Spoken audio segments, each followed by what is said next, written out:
Good morning, students. We have been looking into minerals and energy resources. Now we come to the next topic in this chapter, conservation of minerals.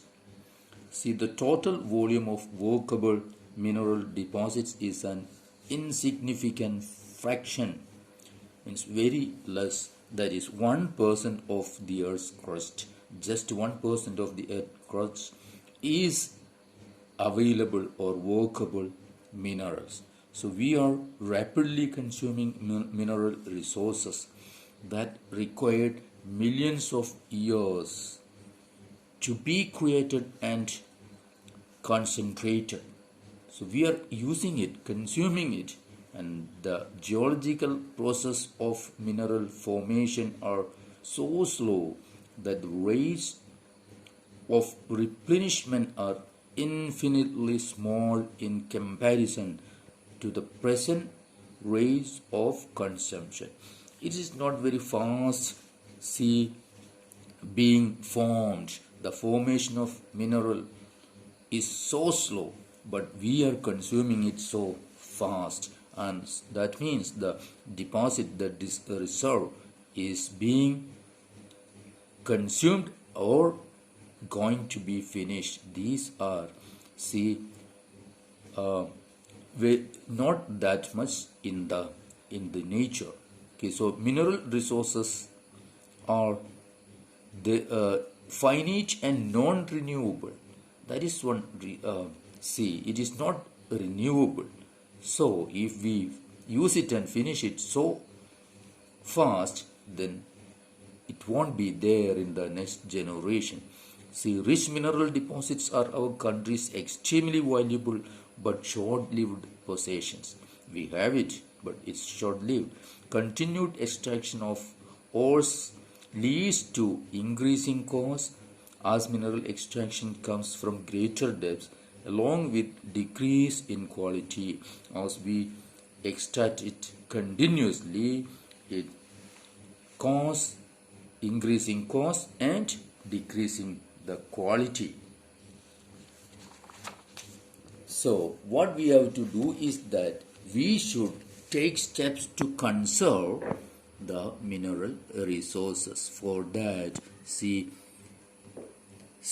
improved technologies need to be constantly evolved to allow use of low-grade ores at low cost. This is something we can use or do to replace or conserve minerals. Then recycling of metals, using scrap metals and other substitutes are steps in conserving our mineral resources for the future. So these are some of the steps to conserve the minerals.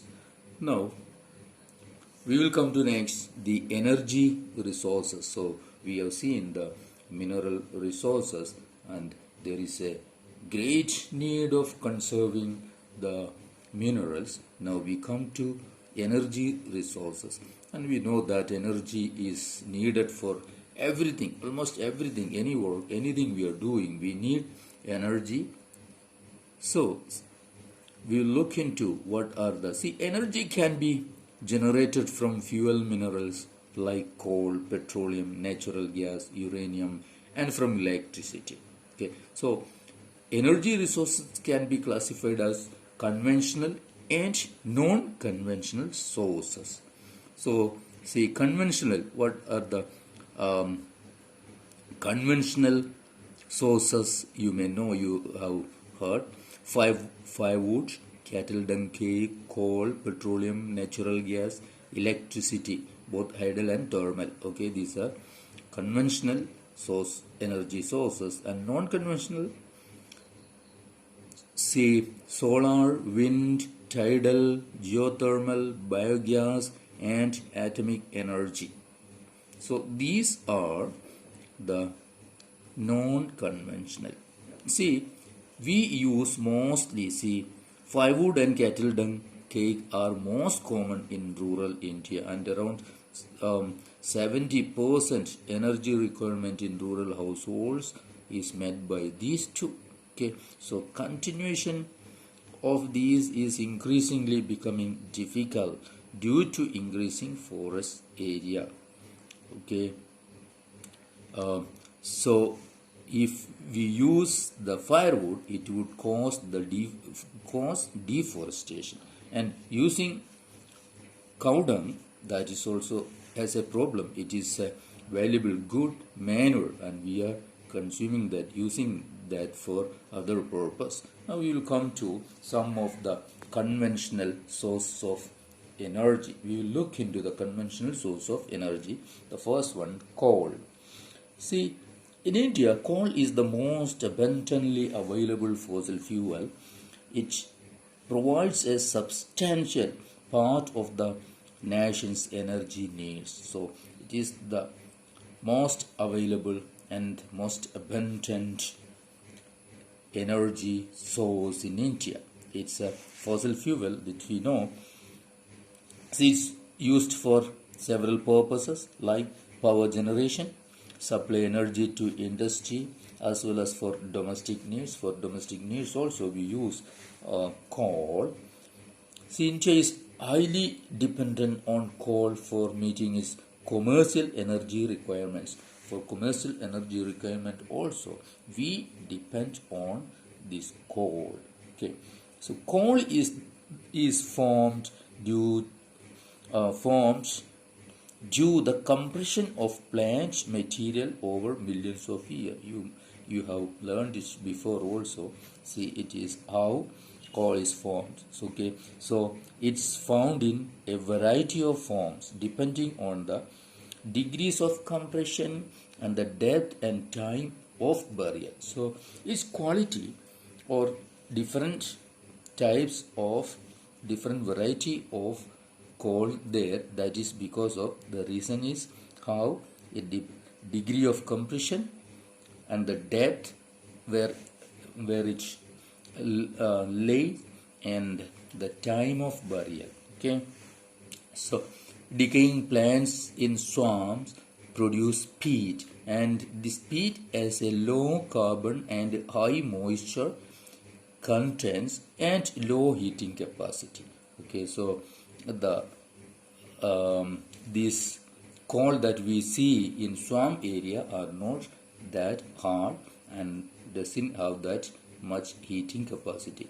Example, lignite. Lignite is a low grade brown coal. Okay, so lignite is a type of coal and it is soft with high moisture content. It is soft and having high moisture. The principal lignite reserves are in Neyveli in Tamil Nadu. So lignite coal we get a reserve in India is Neyveli in Tamil Nadu, and it's used for generation of electricity. To generate electricity, it's being used. And coal that has been buried deep and subjected to increased temperatures is called what? Bituminous coal. Okay, it is hard and buried very deep. Okay, is the most popular coal in commercial use. It is used for commercial purposes. For example, the metallurgical coal is high grade bituminous coal which has a special value for smelting iron in blast furnaces. In order to smelt iron ore, this coal is used what?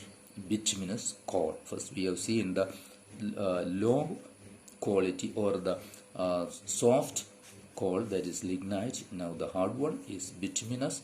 Okay, now another one is anthracite coal. Okay, it is the highest quality hard coal. So anthracite is the highest quality hard coal.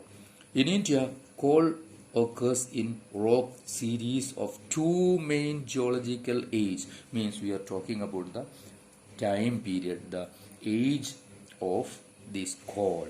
First one is Gondwana period, around 200 million years in age. Okay, and next one is the tertiary deposit. These are around 55 million years old. So these two, the Gondwana coals 200 million years, and the tertiary coal, that's 55 million years old. Now come to see the major resources of Gondwana coal, that which are metallurgical coal. Where it's located, we'll see it is mainly located in Damodar Valley, that's in Bengal Jharkhand area. Okay. Then Bokaro are important coal fields. Okay. Now Godavari, Mahanadi, Son, and Wardha valleys also contain coal deposits. Okay, this we are talking about the Gondwana coal. Now tertiary coals occur mostly in the northeastern states like Meghalaya, Assam, Arunachal Pradesh, and Nagaland. Okay, so it's a bulky material. So most of the industries that is related to coal is located on or near the coal fields. Okay, now we will come to next. We will look that into the next.